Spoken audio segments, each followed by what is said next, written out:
Hey, Board Gamers, BJ from Board Game Gumbo here, back in the Gumbo pot.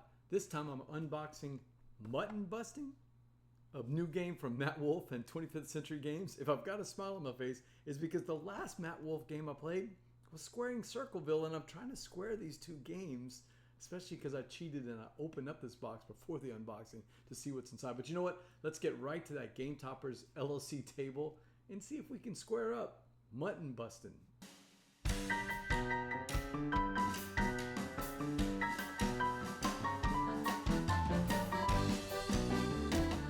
Alright, so this is a review copy from 25th Century Games, and I did cheat before the unboxing. I actually opened it up and I took a look at everything inside and kind of read the rules. It had nothing to do with me forgetting to press record the very first time, just because I wanted to be more prepared.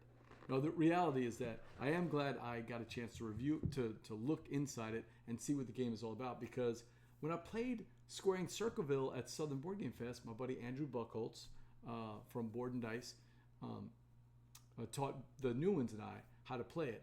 And that was a medium weight Euro, a lot of fun. There was, thinking and crunchy the whole time. This one seems more like just a family style game, and we need more of those type of games. Games that are gonna have a little push your luck element, little shouting, little fun, little tension, and dad and mom have equal footing on trying to win with 8 and 10-year-old kids. So that's what this looks like. It's from 25th Century Games. It's designed by Matt Wolfe with art by Ed Ville. I was not familiar with Mutton Bustin'. In Evangeline Parish, they used to shear the sheep, but I have been to Louisiana Rodeo, and so I've seen some of the components in here before. It's got a great overview inside the rule book and visual pictures of how the game sets up with numbers, so I like that. Also tells you how many of each of the components are in the box. Every publisher should do this. Great how to play. The rules are simple. I mean, I went through the rules in about a minute or two, and already I could tell what kind of game it is. This is going to be one any kind of family could bring home and teach.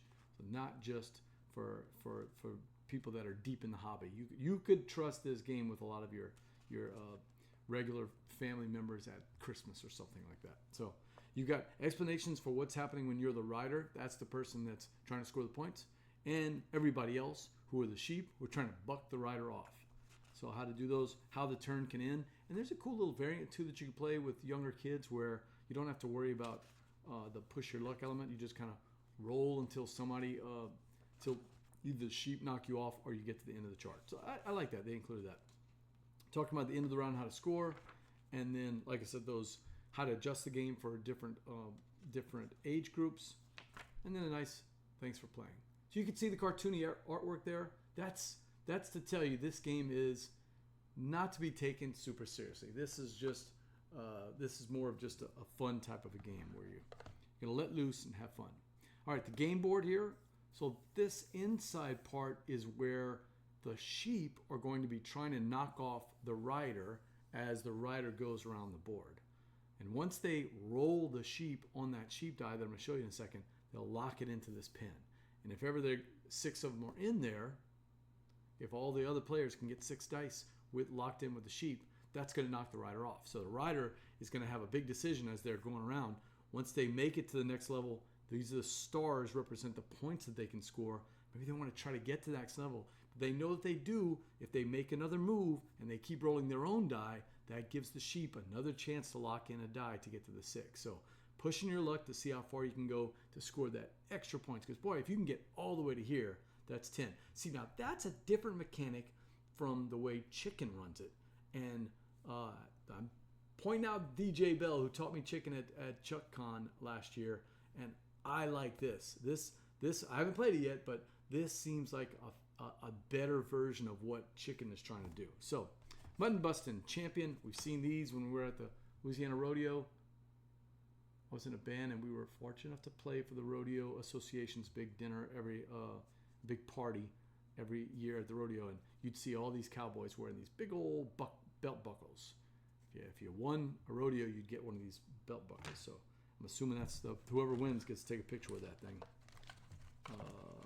These are the cards, and the cards are broken up into 3 different types: vocal, dexterity, or a combination of the two.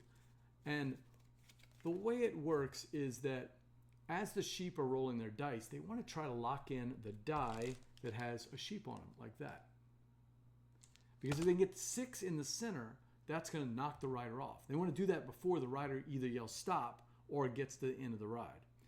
But to do that, they not only have to lock the dice, when the dice comes up with the sheep symbol, they have to do what their personal objective is and any public objectives. And folks, they're all silly, right? And that's what this game is all about. This game's about interaction and fun, and it's loud, and it's like playing Pit. And I loved Pit growing up. So you'll have to say a movie title but replace one word with sheep, right? Or complain about the service in a restaurant, or act like you're reading a book. So the simple little things that even kids could do, but you must do all of the cards in front of you and all the cards that are public between everybody before you can lock in each of those dice. That means that if something says name a beverage that hasn't been said before, and you've got 3 rolls, between everybody, and there's 3 that showed up with the sheep at that time, it's going to happen 3 times. You're going to have to go through all the cards. So I can see that being chaotic fun. But you also have the ones that are vocal and dexterity. So say a punchline to a joke, then and hit an invisible drum set. So that's fun. Just lots of fun little things. Some of these really make me laugh whenever I look at that. Slap your forehead and say "do." Okay. I like the one that says that you look another person in the eye and go, "Hey," do the Joey thing. So that's pretty neat. And Joey, for you youngerns, that's somebody from Friends, TV show from the 90s. Okay, so how about them dice? We've got some big, chunky, thick dice. Very impressed with them. They roll great. We've got the die that the rider is going to be using. And remember I showed you that there are these numbers on there? So when the rider starts out here, they need to roll a 1 or higher to get to the next level. And then a 1 or higher to get to this. And now they've locked in 1 point if they stop. Or they can choose to keep going. But by doing that, that means that they have to keep rolling until they hit that number, giving the sheep an opportunity to lock in more dice. Here it's got to be a 2, and then a 3, then a 4, then a 5, and a 6. Simple mechanics that you can teach in 30 seconds young kids how to play the game.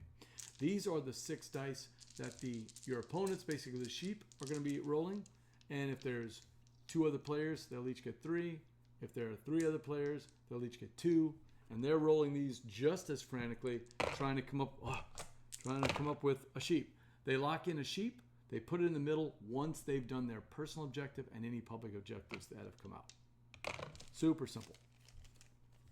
Let's take a look at the last part of the pieces of the game. And that is the rider meeple.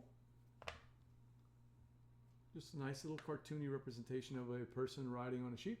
And they'll start at the start and just keep moving ahead as they're able to roll dice that are higher than the number that they were, the dice that are higher than the number at the space they want to go to. And then maybe the only component that looks like something that could have been used in squaring Circleville, the player markers for the points. And that's the last part where we talk about the points. It's a nice little point scoring sheet.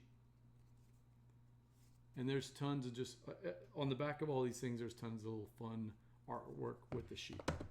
All right, so that's everything you get in this box of Mutton Bustin' from 25th Century Games. It's a review copy, and I do want to thank 25th Century Games for sending this out and for supporting Southern Board Game Fest. I'll probably have this with us at Southern Board Game Fest coming in the spring, so come check it out if you're in town. It's a game from Matt Wolfe that's different from the last game I played. Can't wait to try it out. We'll try to get this thing streamed or at least get a review out pretty soon so you can check this out yourself. Until next time, laissez le bon temps rouler.